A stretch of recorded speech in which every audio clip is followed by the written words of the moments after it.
Hi guys.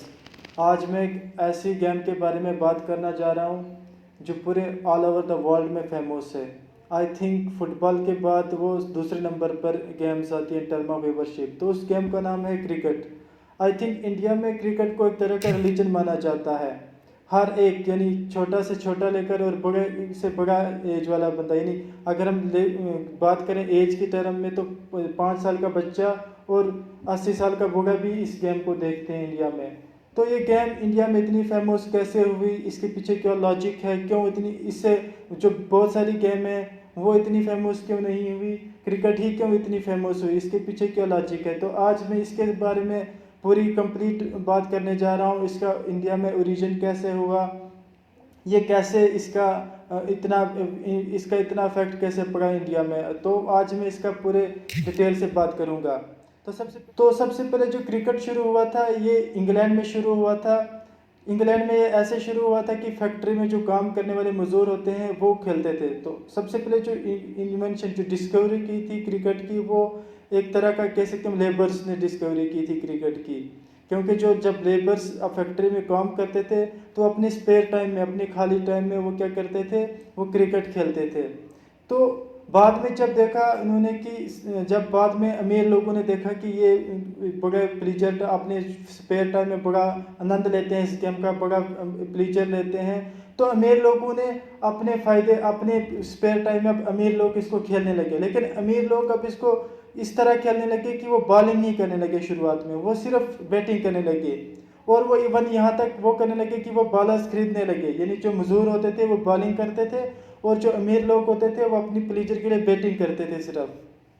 लेकिन with the passage of time क्या हुआ कि अब ये गेम का इफेक्ट पूरे इंग्लैंड में पड़ने लगा। अब जो है इस गेम को गेम की तरह लिया जाने लगा। हर एक बंदा इस गेम को खेलने लगा इंग्लैंड में। तो अब इस गेम को इंग्लैंड में प्रोफेशनली खेला जाने लगा। तो अब बात यहाँ तक आती है कि इंडिया में कैसे ये गेम पहुंची। तो ये तो बहुत सारा बात क्लियर है कि इंडिया में जो है क्रिकेट ब्रिटिश आए, ब्रिटिश ने अपने साथ साथ क्रिकेट को लाया। तो जब ब्रिटिश ने क्रिकेट लाया तो ये बात नहीं थी कि पूरे इंडिया में ब्रिटिश अब क्रिकेट खेल रही है तो पूरे इंडिया इसके हर बंदा क्रिकेट खेल रहा था इंडिया में। इनिशियली में हुआ क्या कि पहले पहले कुछ सिर्फ जैसे पारसीज कम्युनिटी या कुछ हिंदू में जो बड़े कास्ट वाले थे सिर्फ वही क्रिकेट खेलते थे, कुछ सेक्शन ऑफ द सोसाइटी जो थी वो क्रिकेट खेलती थी। लेकिन बाद में क्या हुआ कि जैसे इंडिया में क्रिकेट कैसे फेमस हुआ कि इंग्लैंड जो था जब इंडिया में आता रहता था और इंडिया में क्रिकेट का बहुत बड़ा असर होता रहा, लोगों को बहुत अच्छा पसंद आता रहा। मेनली जो बात थी यहाँ का एक जो महाराजा थे उनको बहुत पसंद आई। तो जो इंडिया में क्रिकेट का जो शुरुआत हुई, जहाँ जो जिसको क्रिकेट बहुत पसंद आया वो था महाराजा भूपिंदर सिंह, वो था तब महाराजा पटियाला। ये जो बंदा था इसने क्रिकेट को बहुत, इसका अगर हम देखा जाए तो इसका क्रिकेट में बहुत सारा योगदान है। आजकल हम क्रिकेट क्रिकेट तो बहुत सारी पढ़ते हैं, लेकिन अगर हम देखा जाए क्रिकेट इंडिया में कैसे आया, इसका इतना बड़ा योगदान कैसे रहा, तो आई थिंक जो महाराजा भूपिंदर सिंह है इसको बहुत सारा क्रेडिट जाने वाला। तो मैं आज महाराजा भूपिंदर सिंह के बारे में पूरी डिटेल बताना चाहता हूँ कि इसने क्रिकेट को कैसे इनकरेज किया, इसने क्रिकेट को कैसे स्टार्टिंग में इनिशियली में कैसे स्टार्ट किया। तो पहले क्या होता था कि 1911 से शुरुआत करते हैं। 1911 में इंडिया की फर्स्ट टीम बनी जो इंग्लैंड भेजेगी। वो टीम किसने बनाई, महाराजा भूपिंदर सिंह ने, जो इंडिया के बेस्ट 11 प्लेयर थे उनको इंग्लैंड में भेजा खेलने के लिए, इंग्लैंड टूर के लिए भेजा 1911 में। लेकिन हुआ क्या कि अब 1911 में तो खेला इन्होंने, महाराजा भूपिंदर सिंह ने टीम को अपनी भेजा वहाँ से लंदन में खेलने के लिए। फिर इंग्लैंड की टीम भी इंडिया में आई टूर करने खेलने के लिए। तो ये प्रोसेस चलता गया। लेकिन 1932 में महाराजा भूपिंदर सिंह ने अपनी टीम जो है अपनी टीम इंडिया की टीम को इंग्लैंड में भेजा 26 ऑफिशियल मैच के लिए, ऑफिशियल टेस्ट मैच। तो ये 1911 में तो शुरुआत हुई थी कि सिर्फ एक तरह की 11 प्लेयर रहे थे वो क्रिकेट खेलने के लिए, उनको इंग्लैंड लिया था। लेकिन 1932 एक ऐसा ईयर है जब महाराजा भूपिंदर सिंह ने इंग्लैंड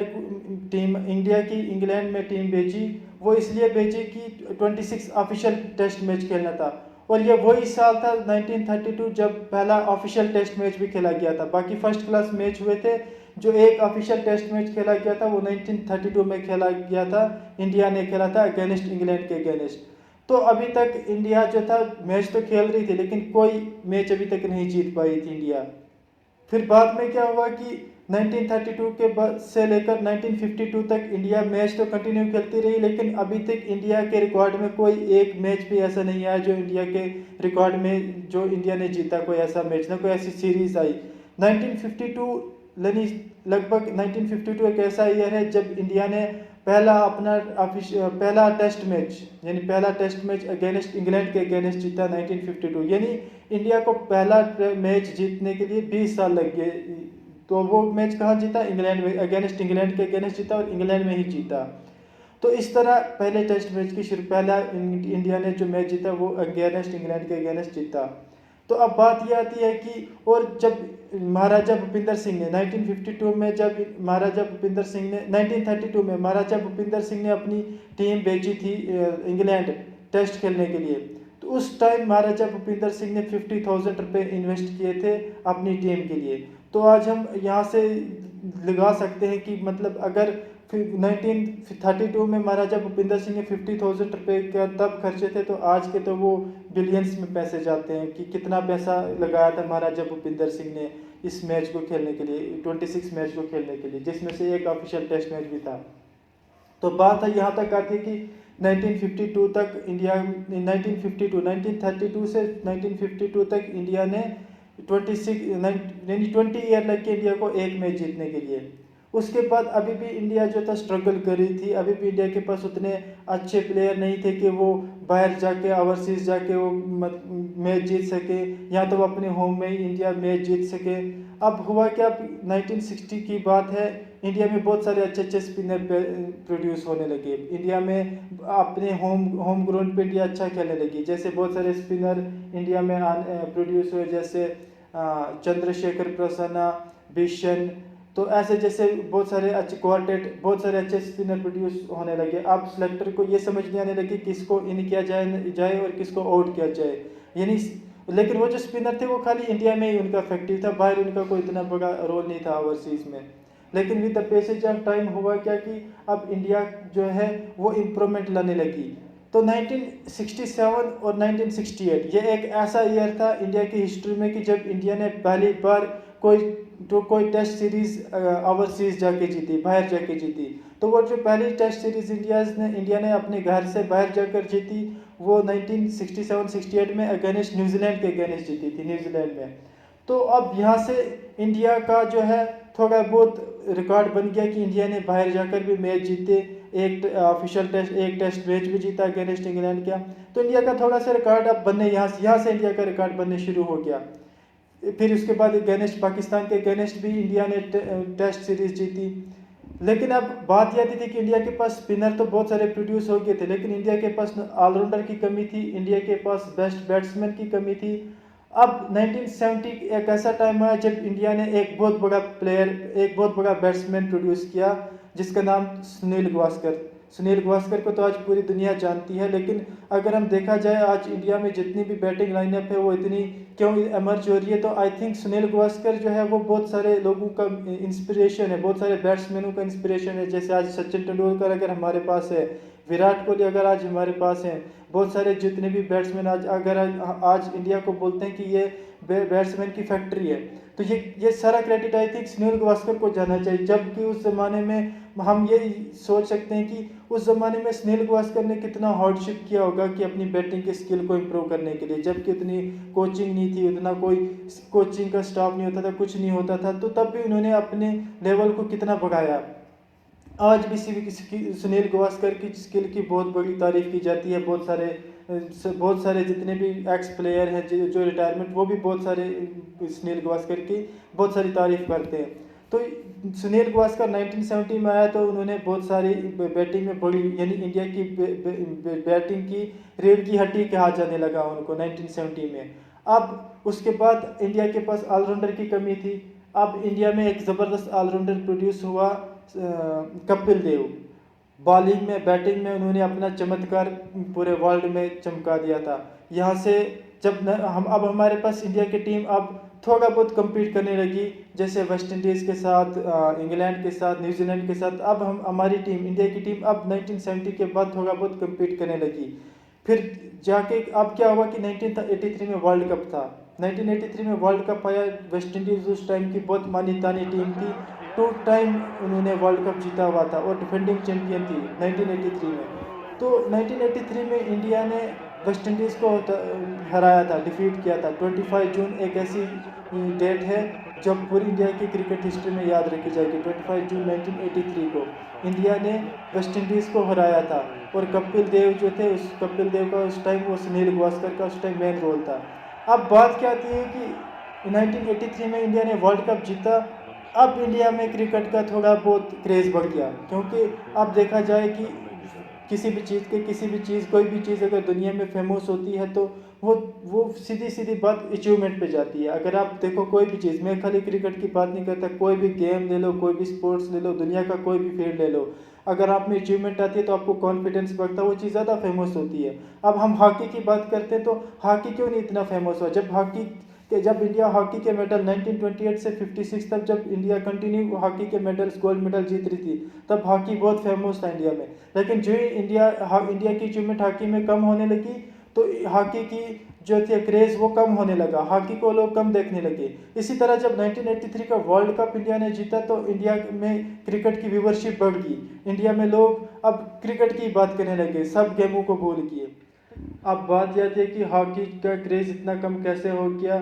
वो इससे हो गया कि हॉकी में अब इंटरनेशनल फेडरेशन जो थी हॉकी की, उन्होंने सडन एक चेंज कर दिया कि अब हॉकी जो है वो मेट पे खेला जाएगा। अगर आर्टिफिशियल ग्रास का जो मेट होता है उस पर खेला जाएगा। उससे क्या इफेक्ट पड़ा इंडिया को कि इंडिया के जो प्लेयर थे वो ज़्यादातर ग्रास पे खेलते थे, जिससे फ्रिक्शन प्रोड्यूस होती थी, और आर्टिफिशियल ग्रास पे तो उतनी फ्रिक्शन प्रोड्यूस नहीं होती थी। और मेन जो बात था, अगर हॉकी का जो अब आर्टिफिशियल जो ग्रास वगैरह, उसके लिए बहुत सारा पैसा चाहिए था। इंडिया के पास उतना पैसा नहीं था, बहुत सारे इक्विपमेंट की ज़रूरत होने लगी, जो कि इंडिया के पास उस चीज़ की फैसिलिटी कम थी। और इंडिया इस वजह से कि इंडिया की अचीवमेंट हॉकी में कम होने लगी और क्रिकेट में बढ़ी।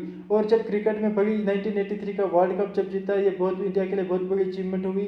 तो इसलिए मैंने पहले कहा कि जब कोई चीज़, किसी चीज़ की अचीवमेंट होती है, वो उस चीज़ का ज़्यादा क्रेज़ बढ़ जाता है। अब इंडिया में 1983 में इंडिया के पास अच्छे प्लेयर आने लगे, कपिल देव और सुनील गावस्कर जैसे प्लेयर आने लगे, जिससे इंडिया के क्रिकेट में बहुत सारी अचीवमेंट हुई। इंडिया ने वर्ल्ड कप भी जीता और हराया किसको? डिफेंडिंग चैंपियन वेस्ट इंडीज़ को, जिससे इंडिया का बहुत बड़ा नाम और ज़्यादा क्रिकेट में आ गया।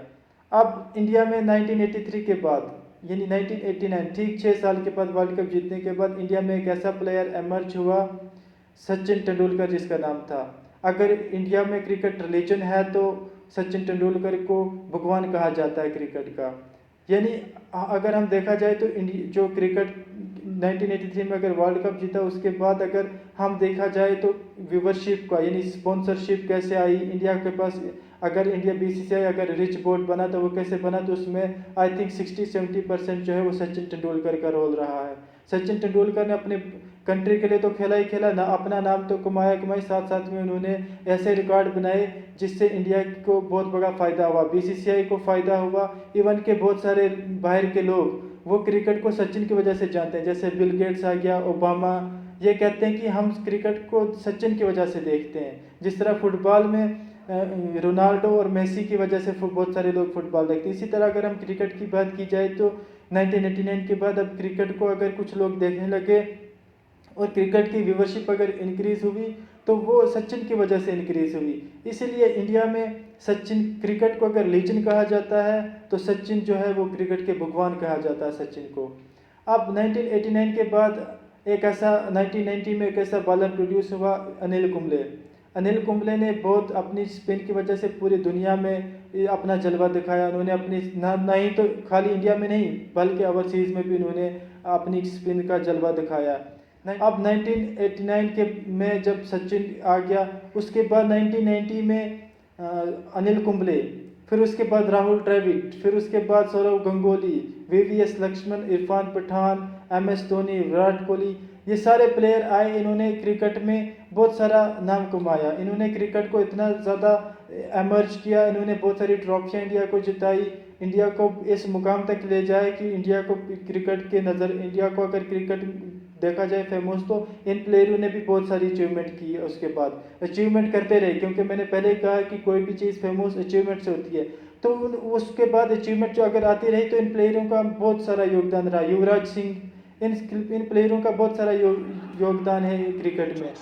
अब अचीवमेंट जो है, अगर मैं अचीवमेंट पे बात करूं तो हर प्लेयर की इंडिविजुअल अचीवमेंट पे अगर मैं जाऊं तो इसके लिए मुझे अलग सा वीडियो बनाना पड़ेगा, लेकिन मैं फिर भी ऊपर ऊपर से कुछ हाईलाइट कर देना चाहता हूं। जैसे 2006-07 में नेटवेस्ट सीरीज़ जीती। अब एक ऐसी सीरीज़ थी पाकिस्तान के, जैसे इरफान पठान ने पाकिस्तान के अगेंस्ट एक ऐसी सीरीज़ जिसमें अपने पहले ओवर में हैट्रिक ली थी टेस्ट में पाकिस्तान में। उसके बाद यूसुफ पठान, उसके बाद अगर हम बात की जाए राहुल द्रविड़ को वॉल ऑफ इंडिया कहा जाता था। वो एक तरफ से पूरा डटा रहते थे टेस्ट में, पूरा उनका जो स्किल था, उनका जो डिफेंस स्किल था वो इतना ज़बरदस्त आज भी माना जाता है। पूरी बॉलर उनसे कांपते हैं आज भी, बहुत सारे बॉलर आज भी उनसे डरते हैं कि अगर हम डिफेंस का स्किल देखा जाए तो राहुल द्रविड़ का जैसा डिफेंस आज तक किसी के पास नहीं है। उसके बाद VVS लक्ष्मण, उसके बाद अगर हम देखा जाए तो MS धोनी। अब धोनी ने जब 2007 में धोनी एमर्ज हुए as a captain of the Indian team T20 के, तो उस टाइम धोनी ने इंडिया को T20 वर्ल्ड कप जिताया, जिससे धोनी भी एज ए कैप्टन, बहुत सारा कैप्टन इन्फ्लुएंस रहा धोनी का, और धोनी भी एज ए कैप्टन एमर्ज हुए। और धोनी ने उसके बाद बहुत सारी अचीवमेंट इंडियन टीम को दिलाई। और धोनी के साथ साथ युवराज सिंह, जिन्होंने 6 छक्के उसी T20 वर्ल्ड कप में मारे थे अगेंस्ट इंग्लैंड के अगेंस्ट, तो युवराज भी यहाँ से बड़े एमर्ज हुए और मैन ऑफ द टूर्नामेंट रहे थे 2007 के T20 के वर्ल्ड कप में। तो युवराज और धोनी एमर्ज हुए, उन्होंने बहुत सारी अचीवमेंट दिलाई। फिर उसके बाद 2011 का जो वर्ल्ड कप जिताया, वहाँ पर भी धोनी और युवराज का बहुत सारा रोल प्ले रहा। धोनी एज ए कैप्टन खेल रहे थे और Yuvraj Singh man of the tournament रहे थे 2011 के वर्ल्ड कप में भी। फिर 2013 का चैंपियन ट्रॉफी धोनी ने जिताई। अब ये अचीवमेंट, जब इतनी सारी अचीवमेंट हुई तो किसी भी गेम का क्रेज़ बढ़ जाता है। अब क्रिकेट में बहुत सारी अचीवमेंट हुई, तो इसलिए इंडिया में क्रिकेट का क्रेज़ तो बढ़ गया। अब इस अचीवमेंट के साथ और भी बहुत सारी और भी फैक्टर हैं जिससे इंडिया में क्रिकेट का क्रेज़ बढ़ा, जिसमें BCCI का बहुत सारा रोल रहता है। और BCCI के पास, क्योंकि BCCI एक रिच बोर्ड माना जाता है, और ICC का जो भी डिसीजन मेकिंग रोल मेन रहता है वो BCCI का भी इसमें बहुत सारा, BCCI का मेन रोल रहता है इसमें डिसीजन मेकिंग में। तो अब बात ये आती है कि BCCI की थोड़ी हिस्ट्री, थोड़ी बैकग्राउंड पे जाते हैं कि BCCI कैसे बना, और BCCI इतना अगर रिच बोर्ड बना तो वो कैसे बना। तो BCCI सबसे पहले जो बना था वो एक, जब इंग्लैंड के कैप्टन यानी सर आर्थर इंडिया में एज ए टूर करने आए थे अपना, तो उस टाइम जो था उन्होंने इनकरेज किया था महाराजा भूपिंदर सिंह को कि अब जो है इंडिया के जो प्लेयर हैं वो इंटरनेशनली खेलने के लिए, अब शायद इंटरनेशनली कम्पीट करने के लिए एलिजिबल हो गए, अब शायद उतने तैयार हो गए, रेडी हो गए, तो इसीलिए अब आपको एक बोर्ड तैयार करना चाहिए क्रिकेट का। तो इसीलिए महाराजा भूपिंदर सिंह ने BCCI बोर्ड बना दिया, जिसके वो डायरेक्टली प्रेसिडेंट रहे थे और खुद गवर्न कर रहे थे उस BCCI बोर्ड को, महाराजा भूपिंदर सिंह। उन्होंने उस टाइम इस पर बहुत सारी इन्वेस्टमेंट की BCCI के बोर्ड पर।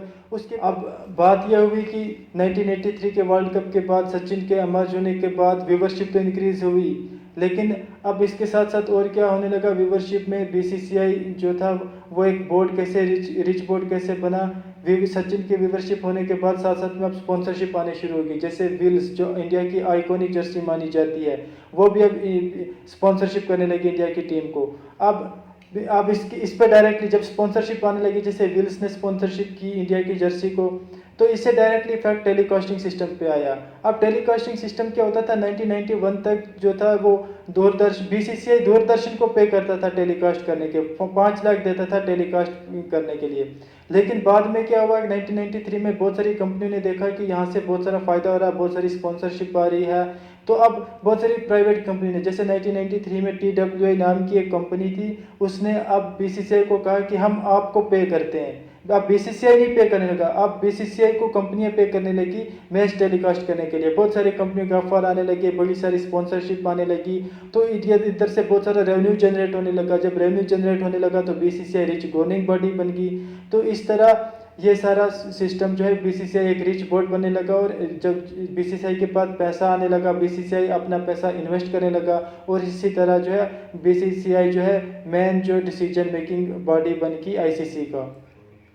अब बीसीसीआई के पास रेवेन्यू थोड़ा बहुत जनरेट होने लगा, लेकिन अब बीसीसीआई को एक अच्छा रेवेन्यू, एक अच्छा बीसीसीआई को जो एक कह सकते हैं रिच बनने में जो मेन रोल रहा वो आईपीएल का भी रहा। जब 2008 में बीसीसीआई ने आईपीएल की शुरुआत की, आईपीएल से बहुत सारी स्पॉन्सरशिप आने शुरू होगी, बहुत सारे ओवरसीज प्लेयर यहाँ आते हैं, जिससे आईपीएल में शॉर्ट फॉर्मेट गेम में व्यूवरशिप बढ़ गई।